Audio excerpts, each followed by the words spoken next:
میوات کے علاقے کو قبول فرما، یہاں کے مدارس مساجد کو قبول فرما، یہاں کے علماء فقہاء کو قبول فرما، یہاں کے حکام کو اور یہاں کے عوام کو قبول فرما، یا اللہ یہاں کی انتظامیہ کو قبول فرما۔ اے اللہ اس اجتماع کو قبول فرما کر سارے عالم میں ہدایت کے پھیلنے کا ذریعہ فرما۔ اے اللہ اس اجتماع کو قبول فرما، اس علاقے کو قبول فرما، اس ملک سارے عالم کو قبول فرما۔ یا اللہ اس اجتماع میں شرکت کرنے والوں کو، اس میں کہنے سننے والوں کو، اس میں راہ میں نکلنے والوں کو، اس کو بڑی نظر سے دیکھنے والوں کو، یہاں کی وہ انتظامیہ، یہاں کے کرمچاری ہوں یا یہاں کے پولیس والے ہوں یا یہاں کی انتظامیہ ہو، جو بھی اس اجتماع میں کو جس نظر سے دیکھ رہا ہے، اے اللہ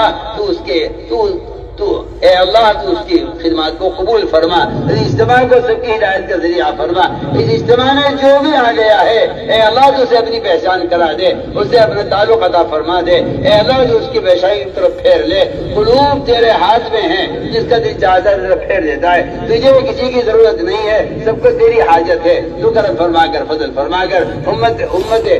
دعوت امت اجابت سب کی ہدایت کے فیصلے فرما دے۔ اے اللہ تو بڑا کریم ہے، اگر تو سب کو ہمیں داخل کر لے، تیرے یہاں کوئی کمی نہیں ہے، تو سب کو جہنم میں ڈال دے، تجھ سے کوئی پوچھنے والا نہیں ہے۔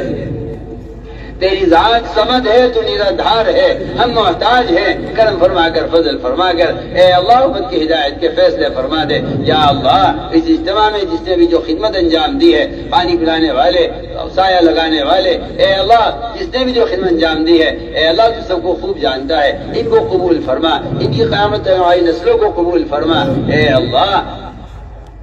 اس اجتماع کو سارے عالم میں ہدایت کے عام ہونے کا ذریعہ فرما۔ اے اللہ جن لوگوں نے ہم سے دعاؤں کے لیے کہا ہے یا لکھا ہے، جو ہم سے دعاؤں کا متوقع ہیں، اے اللہ تو ہر شخص کی حاجت کو خوب جانتا ہے، ہر شخص کی جائز حاجت کو پورا فرما۔ اے اللہ کون سا تیرا بندہ اس مجمع میں ایسا ہوگا جس کے آمین پر تو ہماری دعاؤں کو قبول کر لے، تو کرم فرما کر فضل فرما کر اپنے کسی مخلص بندے کی آمین پر ہماری دعاؤں کو قبول فرما لے۔ اے اللہ جس نے ہم سے دعاؤں کے لیے کہا ہے، اس نے اس کے حسن زن کی لاج رکھ کر یا اللہ اس کی ضروریات کا تکفل فرما، بیماروں کو شفا نصیب فرما، ظاہری باطنی ضعف کو دور فرما، مقروضین کے قرضوں کے ادا ہونے کی غیب سے صورتیں پیدا فرما۔ اے اللہ ہمارے اقارب میں، ہمارے متعلقین میں اور دور نزدیک والوں میں جتنے بھی بے اولاد ہیں، اے اللہ تو اپنے فضل سے اپنے امر کن سے ان کو اولاد نصیب فرما۔ تجھے کسی سبب کی حاجت نہیں ہے، اے اللہ تو بغیر باپ کے پیدا کرنے پر قادر ہے، تو بغیر ماں کے پیدا کرنے پر قادر ہے، تجھے کسی سبب کی حاجت نہیں ہے،